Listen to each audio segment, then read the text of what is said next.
Welcome to my YouTube channel algorithm of life. C programming tutorial की इस video series में पिछले video में हम लोग जंप कंट्रोल स्टेटमेंट्स के बारे में पढ़ रहे थे।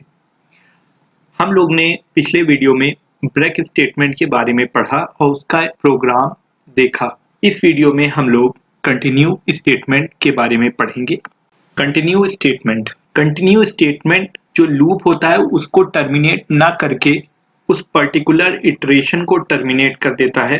लूप होता है तो उसमें कई बार लूप चलता है, एक इटरेशन चलता है, दो इटरेशन चलता है, तीन इटरेशन चलता है, और जिस इटरेशन में अगर कंटिन्यू स्टेटमेंट लिख दिया जाए तो वो इटरेशन टर्मिनेट हो जाती है, वो इटरेशन रन नहीं होती। उसके बाद के जो भी हमारे स्टेटमेंट्स हैं वो रन ना होके फिर से दूसरी इटरेशन चालू हो जाती है।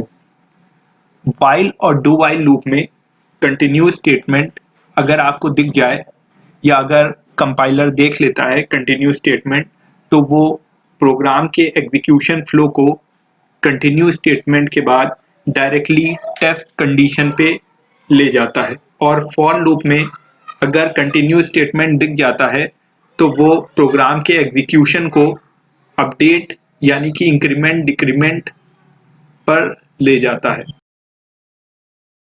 कंटिन्यू स्टेटमेंट का सिंटैक्स होता है कंटिन्यू सेमीकोलन। अब देखते हैं कंटिन्यू स्टेटमेंट वाइल लूप में किस तरह वर्क करता है, उसका फ्लो चार्ट के जरिए हम लोग देखते हैं।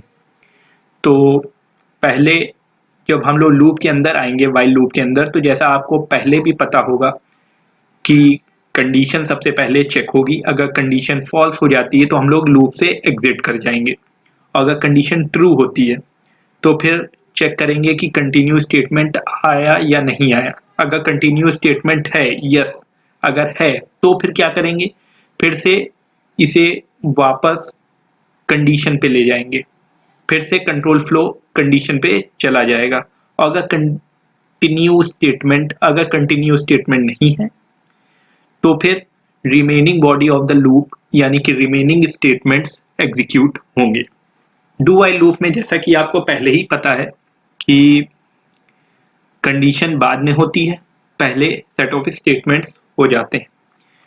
तो हमारा प्रोग्राम एग्जीक्यूशन जब डू वाइल लूप के अंदर आएगा तो वो लूप को एंटर करेगा और वो देखेगा कि कंटिन्यू स्टेटमेंट है कि नहीं।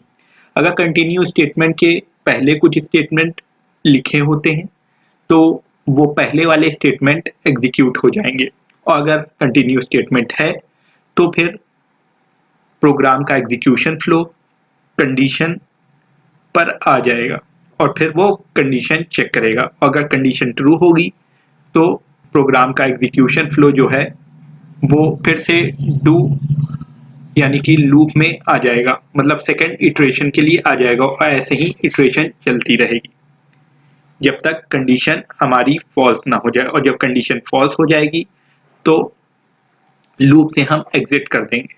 और सपोज करिए अगर कंटिन्यू स्टेटमेंट नहीं मिलता है हमें, ठीक है, तो फिर क्या होगा, जो बॉडी है लूप की या जो स्टेटमेंट्स हैं लूप के अंदर वो एग्जीक्यूट हो जाएंगे, और उसके बाद फिर हमारी कंडीशन चेक होगी, और अगर कंडीशन ट्रू होती है तो फिर से बॉडी एग्जीक्यूट होगी।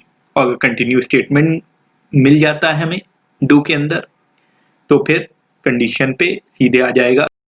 कंटिन्यू स्टेटमेंट के बाद जो भी स्टेटमेंट लिखे होंगे बिना उनको एग्जीक्यूट किए हुए। चलिए अब हम फॉर लूप में कंटिन्यू स्टेटमेंट कैसे वर्क करता है उसको देख लेते हैं। तो जब प्रोग्राम एग्जीक्यूशन फॉर लूप में एंटर करेगा तो सबसे पहले वेरिएबल को कुछ वैल्यू इनिशियलाइज करेगा।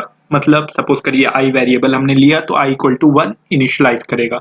उसके बाद कंडीशन चेक करेगा, और अगर कंडीशन फॉल्स हो जाती है तो हम लूप से एग्जिट कर सकते हैं, तो प्रोग्राम फ्लो लूप से एग्जिट कर देगा।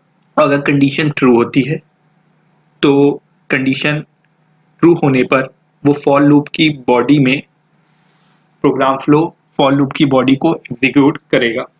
और अगर कंटिन्यू स्टेटमेंट नहीं मिलता है तो जो भी बॉडी में स्टेटमेंट्स हैं या रिमेनिंग बॉडी है कंटिन्यू स्टेटमेंट के बाद की, जो बॉडी है लूप की या स्टेटमेंट्स हैं जो लूप के अंदर लिखे हैं, उनको प्रोग्राम फ्लो एग्जीक्यूट करेगा, अपडेट करेगा वेरिएबल को i++ या i-, मॉडिफाई या अपडेट करेगा और ऐसे ही लूप हमारा चलता रहेगा। अगर आपने अभी तक हमारा ये चैनल सब्सक्राइब नहीं किया तो हमारे चैनल को सब्सक्राइब करें और बेल आइकन को प्रेस करें।